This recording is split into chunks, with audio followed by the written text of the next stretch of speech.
हिन सदी जो सब खां वधीक कमज़ोर नसुल उहो नसुल जेको 2000 खां पोइ पैदा थियो आहे ऐं हिन वक़्तु तक़रीबन 23-24 सालनि जो थी चुको आहे। पूरी दुनिया में हिन नसुल खे इंसानी तारीख़ जो सब खां वधीक जिस्मानी तौर ते कमज़ोर ऐं ज़हनी तौर ते नफ़्सियाती बीमार नसुल सम्झो वञे थो। जंहिं दौर में ही वॾा थिया आहिनि उहो दौर इंसानी तारीख़ में सब खां वधीक टेक्नोलॉजी इस्तेमाल करण जो दौर आहे ऐं ही नसुल टेक्नोलॉजी इस्तेमाल कंदे वॾो थियो आहे। हिन नसुल खे internet, mobile phone, tablet, TV channels ऐं सोशल मीडिया ताईं रसाई हासिल आहे। हिन नसुल जी तरबियत बुज़ुर्गनि न पर सोशल मीडिया कई आहे। पूरी दुनिया में हिन नसुल खे फ़क़ति हिकु ई मसइलो आहे, हिननि में सब्र घटि ऐं कावड़ वधीक आहे। हर वक़्तु मोबाइल फोन इस्तेमाल करण सबबि संदुनि कंधु झुकियल हूंदो आहे ऐं हर वक़्तु स्क्रीन साम्हूं कलाकनि जा कलाक कमु करण सबबि हिननि जूं अखियूं कमज़ोर थी वयूं आहिनि। सॼो वक़्तु वेही टेक्नोलॉजी सां खेॾण करे संदुनि जिस्मानी सिहत इंतिहाई कमज़ोर ऐं नामुतवाज़िन रही आहे। इंसानी तारीख़ में ही नसुल पंहिंजे पेरनि ते बीहण लाइ सभ खां वधीक वक़्तु वठी रहियो आहे। हिकिड़ी सर्वे मुताबिक़ मग़रिबी दुनिया मां लखे नौजवान हाणे पंहिंजे वालिदैन जे घरनि ॾांहुं मोटी रहिया आहिनि, छाकाणि त ही ॿाहिरि नथा रही सघनि। उन्हनि खे बोमी रिंग जनरेशन या बोमी रिंग चिल्ड्रेन सॾियो वञे थो। ही नालो ऑस्ट्रेलिया जे उन क़दीमी हथियार पुठियां रखियो वियो आहे जंहिंखे हवा में उछलायो वञे त हू फिरी पंहिंजे मालिक वटि वापसि अची वेंदो आहे।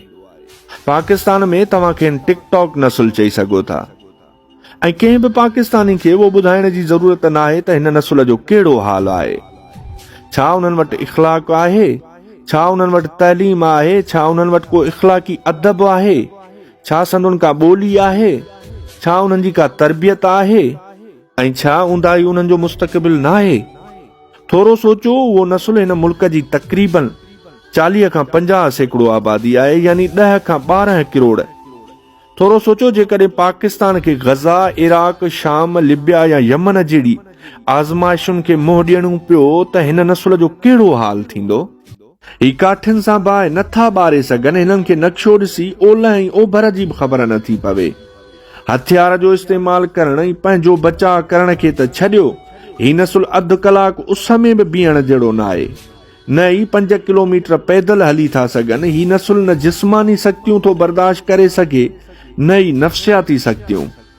ऐं उहो ई सबबु आहे जो असांजे हिन समाज में अक्सर उन नसुल जूं शादियूं बि नाकाम थी रहियूं आहिनि, छाकाणि त हिननि खे रिश्तनि खे निभाइण ई नथो अचे। नंढनि वॾनि सां ॻाल्हाइण जो सलीक़ो ई न आहे। मामलनि खे सुलझाइण लाइ हिननि वटि सब्र नाले का बि शइ न आहे। तव्हां वीडियो गेम खेॾंदे कंहिं ॿार जी नेट बंदि करे छॾियो ऐं पोइ ॾिसो त उन में कीअं थो जिन दाख़िल थिए। हिकु सर्वे मुताबिक़ केतिरनि ई नंढनि ॿारनि पंहिंजे सॼे कुटुंब खे क़तल करे छॾियो आहे सिर्फ़ इंटरनेट बंदि करण सबबि।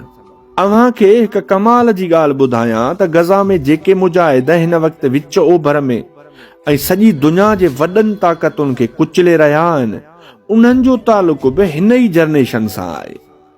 पर गज़ा वारो उहो नसुल आहे जेको बाहि ऐं रत जी भठी में पची जवान थियो आहे, जिन जूं रातियूं हिकु राहिब वांगुरु ऐं ॾींहुं घोड़े सवारी वांगुरु हूंदो आहे, जेके रुगो सिर्फ़ उन लाइ पंहिंजी ज़िंदगी गुज़ारे रहिया आहिनि त मस्जिद अक्सा खे यहूदियुनि खां आज़ादु कराइणो आहे।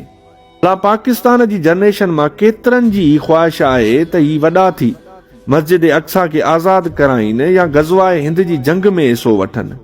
उन लाइ केतिरनि हिन मिशन जी तयारी कई आहे। उन सवाल जो जवाबु एतिरो ई ॾुखाईंदड़ ऐं ख़ौफ़नाक आहे जो इंसान खे डपु लॻण लॻंदो आहे।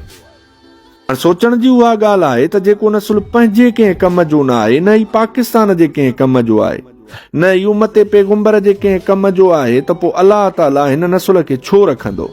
या जेकॾहिं उहो हिन नसुल खां कमु वठणु चाहे त उन खे बाहि ऐं रत जी भठी मां ज़रूरु गुज़ारींदो त जीअं हू कुंदन बणिजी सघे। पर मौजूदा सूरत हाल में ही पाकिस्तानी क़ौम ऐं उन जो नौजवान नसुल कंहिं बि कम जो न आहे। अलाह ताला कंहिं बि क़ौम खे बग़ैर कंहिं सबब जे तब्दील करे उन जाइ ते ॿियूं क़ौमूं नाहे आणींदो। जेकॾहिं पहिरियों फ़सुलु उजड़ी वेंदो आहे तॾहिं ई नओं फ़सुलु पोखण लाइ पहिरीं ज़मीन में हर हलाइणो पवंदो आहे।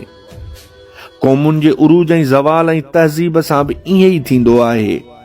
घड़ियल सड़ियल तहज़ीब या क़ौम खे पटे उन जाइ ते हर हलाए पोइ उते नयूं क़ौमूं आबाद कयूं वेंदियूं आहिनि।